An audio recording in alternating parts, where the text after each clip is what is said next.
The Menendez brothers, Erik and Lyle, have long been synonymous with one of the most infamous crimes in American history. Netflix's new documentary, The Menendez Brothers, delves into their lives and the tragic events surrounding the murders of their parents, Jose and Kitty Menendez. Directed by Alejandro Hartman, the documentary provides fresh insights into the case. Let's count down the top 10 most shocking revelations from the series, starting with their lives behind bars.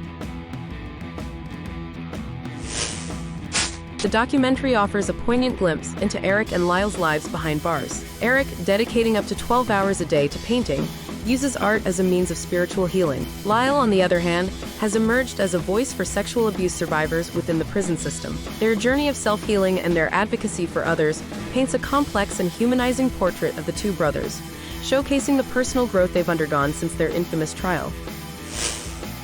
In 2023, fresh evidence surfaced that could reshape the Menendez brothers' case. This includes a letter from Erik Menendez detailing ongoing sexual abuse and an affidavit from former Menudo band member Roy Rosello, accusing Jose Menendez of sexual assault. This evidence supports the brothers' claims of enduring years of abuse, potentially providing a new perspective on the case. A court hearing is scheduled for November 2024 to examine this evidence, reigniting public interest in their long-standing defense. A 17-page letter written by Lyle Menendez surfaced during the documentary, revealing his internal turmoil. In this letter, Lyle confessed to the murders of his parents and begged Erik to destroy the letter, which Erik did not do. This document offers a window into Lyle's guilt and remorse, shedding light on the intense emotional struggles he faced following the murders. The letter adds complexity to their motivations and paints a more nuanced picture of their mental states at the time. Dr. L. Jerome Oziel, the brothers' therapist, played a pivotal role in their confessions being used against them in court. In the documentary, Lyle and Erik alleged that Oziel manipulated their therapy sessions for personal gain, even blackmailing them rather than providing legitimate therapeutic support. These claims suggest a deeper layer of exploitation during their legal battles, calling into question the ethical integrity of their confessions and Oziel's professional conduct. Both Erik and Lyle assert that O.J. Simpson's acquittal in his high-profile murder trial negatively affected their retrial. They claim that public attitudes toward high-profile defendants became more cynical, making it harder for them to get a fair trial. Furthermore, the defense was prohibited from presenting evidence of their alleged years of sexual abuse. This severely limited their case, leading to a conviction for first-degree murder without the option for a manslaughter verdict.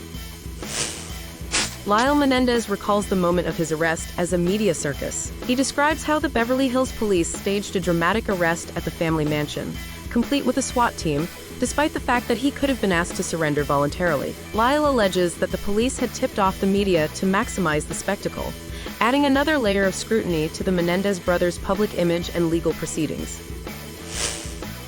The brothers were widely portrayed as indulging in a lavish lifestyle in the months following their parents' deaths, using their inheritance to buy expensive cars and designer clothes. However, Lyle Menendez denies that he enjoyed any part of the so-called Playboy period. Instead, he describes feeling emotionally distraught, crying frequently, and struggling to cope with the weight of the crime. His account challenges the media's portrayal of the brothers as cold, calculating killers.